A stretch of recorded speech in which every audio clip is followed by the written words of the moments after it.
4 and 5 number ಮಾತ್ರ ಕಾಣಿಸ್ತಾ ಇದೆ, 3 ಕ್ಯೂ ಕಾಣಿಸ್ತಾ ಇದೆ ಈ ಹಂತದಲ್ಲಿ. ಅಂದ್ರೆ ಒಂದು ಸ್ಪಾಟ್ಗೆ ಇವಾಗ ಕಿತ್ತಾಡ್ತಾ ಇರೋದು 2 ತಂಡಗಳು, Mumbai Indians and Delhi capitals. ಅವರಿಬ್ರು ನಾಳೆ ಮೀಟ್ ಮಾಡ್ತಾ ಇದ್ದಾರೆ ಮುಂಬೈಯಲ್ಲಿ.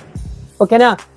ಫಾರ್ ವಾಟ್ ಎವರ್ ರೀಸನ್ ಇವ್ ನಾನು ನೋಡ್ತಾ ಇದ್ದೀನಿ ನನ್ನ ಕಣ್ಮುಂದೆ ಮುಂಬೈಯಲ್ಲಿ ಮೋಡ ಕವಿದ ವಾತಾವರಣ, ಆಮೇಲೆ ನಾಳೆ 90% ಚಾನ್ಸ್ ಇದೆ ಮಳೆದು ಅಂತ ಹೇಳ್ತಾ ಇದ್ದಾರೆ.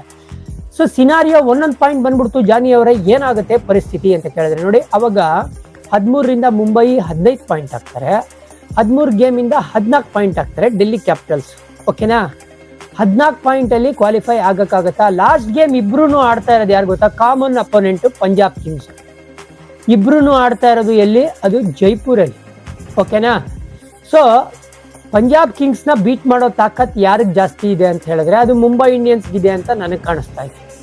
ಡೆಲ್ಲಿ ಕ್ಯಾಪಿಟಲ್ಸ್ ಸ್ಟ್ರಗಲ್ ಮಾಡ್ತಾರೆ. ಸೊ ಡೆಲ್ಲಿಗೆ ನಾಳೆ ಮ್ಯಾಚ್ ಆಗೋದು ಮುಖ್ಯ, ಆಮೇಲೆ ಮುಂಬೈನ ಬೀಟ್ ಮಾಡೋದು ಬಹಳ ಮುಖ್ಯ. ಡೆಲ್ಲಿ ಏನಾದರೂ ನಾಳೆ ಬೀಟ್ ಮಾಡಿದ್ರೆ ಅವಾಗ 15 ಪಾಯಿಂಟಲ್ಲಿ ಕೂತ್ಕೊಳ್ತಾರೆ. Mumbai Indians do or die position ಅಲ್ಲಿ ಪಂಜಾಬ್ನ ಬೀಟ್ ಮಾಡಿ ಡೆಲ್ಲಿ ಏನಾದರೂ ಸೋತರು ಪಂಜಾಬ್ ವಿರುದ್ಧ ಅಂತ ಹೇಳಿದ್ರೆ ಅವಾಗ ಮುಂಬೈ ಇಂಡಿಯನ್ಸ್ ಕ್ವಾಲಿಫೈ ಆಗ್ಬಿಡ್ತಾರೆ 16 ಪಾಯಿಂಟ್ ಇಂದ.